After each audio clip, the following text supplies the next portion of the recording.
Hey guys, welcome back to the reading page of the Weebly, and we're going to begin with chapter number 4. Stanley felt somewhat dazed as the guard unlocked his handcuffs and led him off the bus. He'd been on the bus for over 8 hours. "Be careful," the bus driver said as Stanley walked down the steps. Stanley wasn't sure if the bus driver meant for him to be careful going down the steps or if he was telling him to be careful at Camp Green Lake. "Thanks for the ride," he said. His mouth was dry and his throat hurt. He stepped onto the hard, dry dirt. There was a band of sweat around his wrist where the handcuff had been. The land was barren and desolate. He could see a few run-down buildings and some tents. Farther away, there was a cabin beneath 2 tall trees. Those 2 trees were the only plant life he could see. There weren't even weeds. The guard led Stanley to a small building. A sign on front said, "You are entering Camp Green Lake Juvenile Correctional Facility." Next to it was another sign which declared that it was a violation of the Texas Penal Code to bring guns, explosives, weapons, drugs, or alcohol onto the premises. As Stanley read the sign, he couldn't help but think, well, duh. The guard led Stanley into the building, where he felt the welcome relief of air conditioning. A man was sitting with his feet up on a desk. He turned his head when Stanley and the guard entered, but otherwise didn't move. Even though he was inside, he wore sunglasses and a cowboy hat. He also held a can of soda, and the sight of it made Stanley even more aware of his own thirst. He waited while the bus guard gave the man some papers to sign. "That's a lot of sunflower seeds," the bus guard said. Stanley noticed a burlap sack filled with sunflower seeds on the floor next to the desk. "I quit smoking last month," said the man in the cowboy hat. He had a tattoo of a rattlesnake on his arm, and as he signed his name, the snake's rattle seemed to wiggle. "I used to smoke a pack a day. Now I eat a sack of these every week."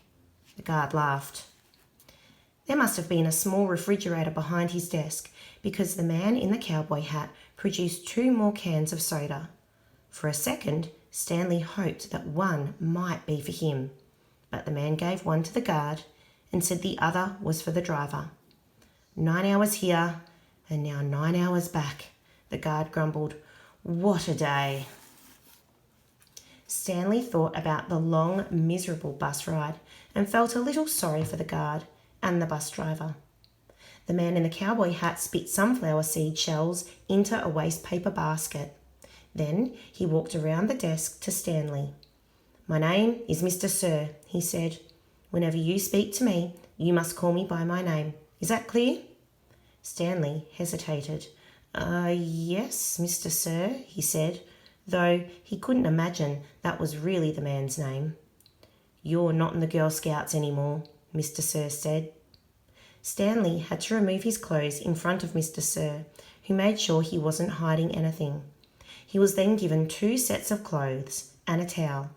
Each set consisted of a long-sleeve orange jumpsuit, an orange t-shirt, and yellow socks. Stanley wasn't sure if the socks had been yellow originally. He was also given white sneakers, an orange cap, and a canteen made of heavy plastic, which unfortunately was empty. The cap had a piece of cloth sewn on the back of it for neck protection. Stanley got dressed. The clothes smelled like soap. Mr. Sir told him he should wear 1 set to work in and 1 set for relaxation.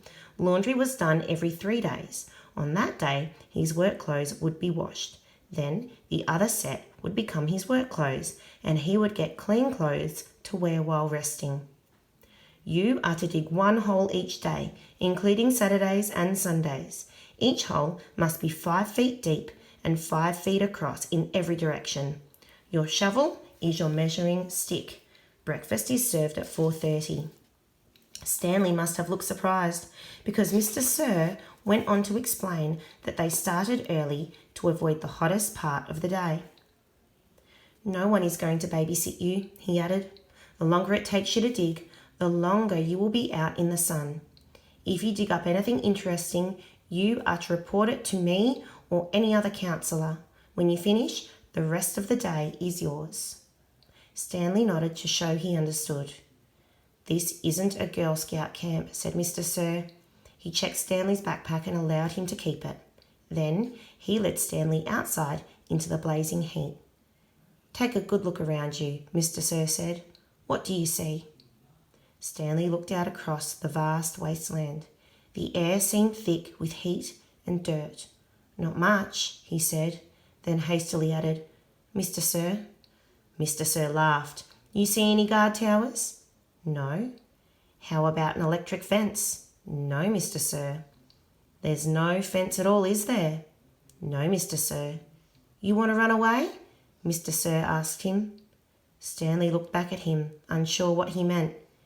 "If you want to run away, go ahead, start running. I'm not going to stop you." Stanley didn't know what kind of game Mr. Sir was playing. "I see you're looking at my gun. Don't worry, I'm not going to shoot you." He tapped his holster. "This is for yellow-spotted lizards. I wouldn't waste a bullet on you." "I'm not going to run away," Stanley said. "Good thinking," said Mr. Sir. "Nobody runs away from here. We don't need a fence. Know why? Because we've got the only water for 100 miles. You want to run away? You'll be buzzard food in 3 days." Stanley could see some kids dressed in orange and carrying shovels dragging themselves toward the tents. "You thirsty?" asked Mr. Sir. "Yes, Mr. Sir," Stanley said gratefully. "Well, you better get used to it. You're going to be thirsty for the next 18 months. Okay, guys, that is chapter 4. Let's now take a look at the questions. So the mild question is, what kind of tattoo does Mr. Sir have? What does this tell you about him?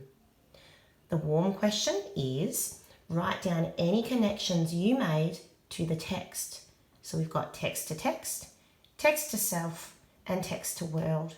And then the spicy question is, what can you say about the balance of sentence types? Did you struggle to define any sentences? Remembering that our sentence types are declarative, imperative, interrogative, and exclamatory. And that's it for chapter 4. I will see you tomorrow with chapter 5. Bye for now.